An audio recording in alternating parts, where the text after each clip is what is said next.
नमस्कार। आज हम बात करेंगे कि ध्यान की समझ। ध्यान यानी बैलेंस, ध्यान यानी केंद्र। जो करना पड़ता है वह ध्यान नहीं है। समझो तुम ड्राइविंग कर रहे हो, ध्यान करना पड़ता है नहीं। ऑटोमेटिक तुम्हारा ध्यान सड़क पर ट्रैफिक पे चल जाता है। मानो आपको ठंडी लग रही है तो हमारा ध्यान ऑटोमेटिक अग्नि के पास, गर्मी के पास जाएगा। मानो आपको भूख लगी, प्यास लगी तो ध्यान ऑटोमेटिक पानी और भोजन पर जाएगा। और बड़ी मज़े की बात यह है कि ध्यान हमें ईर्ष्या और अहंकार दोनों का अनुभव करवाता है। इसे थोड़ा समझिए। हमारा ध्यान ज्ञानेंद्रिय और कर्मेंद्रियों द्वारा ही होता है। जैसे आँख ने कोई सुंदर स्त्री देखी तो देखना कर्म है और सुंदरता का एहसास ज्ञान है। जैसे तुमने मिष्टान खाए वह कर्मेंद्रिय है, किंतु स्वाद का अनुभव हुआ वह ज्ञानेंद्रिय है।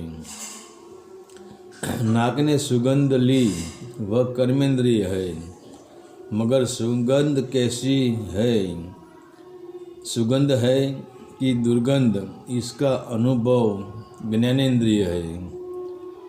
हाथ ने स्पर्श किया वह कर्मेंद्रिय है, मगर स्पर्श में शीतलता है, कोमलता है, वह ज्ञानेंद्रिय है।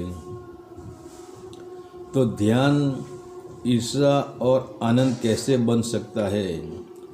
मानो हमारे मोहल्ले में कोई सुंदर स्त्री रहती है तो आँख ने स्त्री देखी तो आँख ने देखने का कर्म किया और सुंदरता का ज्ञान ज्ञानेंद्रिय ने किया, तो हमारा ध्यान वह स्त्री पर केंद्रित हो गया। और जो वह स्त्री मिल जाए तो आनंद होगा, अगर न मिली तो ईर्ष्या होगी। वैसे मानो हमारे सामने पंकज भाई रहते हैं, वह अमीर है। कोई बार हमें कुछ पैसे की ज़रूरत पड़ गई तो हमारा ध्यान पंकज भाई पे जाएगा। अगर पंकज भाई ने हमको पैसा दे दिया, हमारा काम कर दिया तो आनंद होगा। अगर नहीं दिया तो पंकज भाई पे हम ईर्ष्या करेंगे।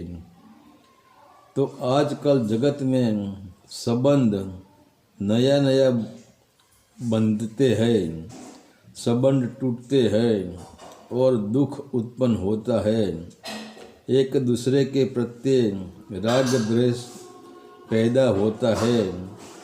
ध्यान और बाहर का ध्यान जुड़वाते भी हैं और तुड़वाते भी हैं। मतलब मितवाले भीड़ है और फासला दूरी भी करवाते हैं, मिलवाते हैं और फासला ही।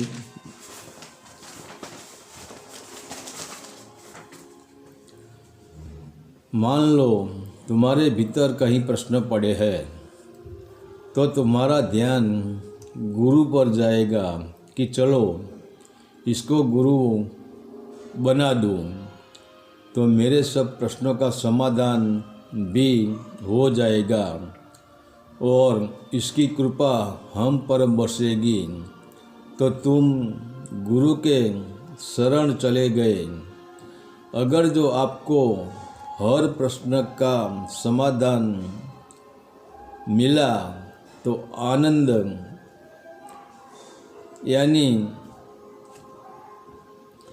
राग उत्पन्न होगा। अगर सही उत्तर न मिला, समाधान न हुआ तो द्वेष यानी ईर्ष्या प्रकट होगी। तो दोनों के बीच में दूरी बन जाएगी। तो बाहर का ध्यान शुद्ध नहीं है, वह राग द्वेष घृणा ईर्ष्या से लपटाया हुआ है। इसीलिए तो हमें दुख ज़्यादा दिखाई देता है। जो भीतरी ध्यान हमें हर पल आनंद देता है, इसका एक ही कारण है कि जैसे ड्राइवर वाहन को बैलेंस करता है, रस्सी पे चलने वाला नट अपने शरीर का रस्सी पर बैलेंस करता है, वैसे ही राग द्वेष हर्ष शोक का बैलेंस।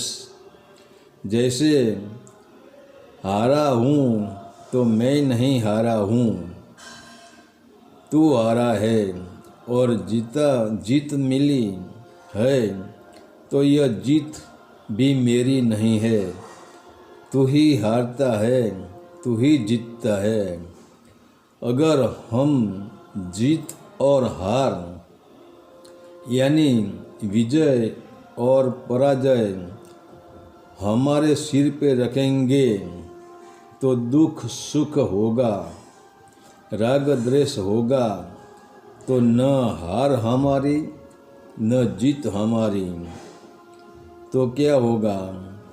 हमारी ज्ञानेंद्रिय और कर्मेंद्रिय द्वारा जो हमारी ऊर्जा बाहर की ओर जा रही है, वही ऊर्जा का ऊर्ध्वगमन होगा और वही ऊर्जा भीतर की ओर चलेगी। तो जैसे जैसे ऊर्जा भीतर ऊपर उठेगी, तब भीतर की यात्रा होगी, वह भी अकारण। जैसे छोटा बच्चा को तुम देखो, हंसता है, आनंद में आ जाता है। क्या इस बच्चे ने बड़ा चुनाव जीत लिया है? ना। तो वह बच्चा अकारण हंसता है, अकारण आनंद में आता है। वही तो है सच्चा ध्यान। हरि ओम तत्सत। आदेश का प्रणाम।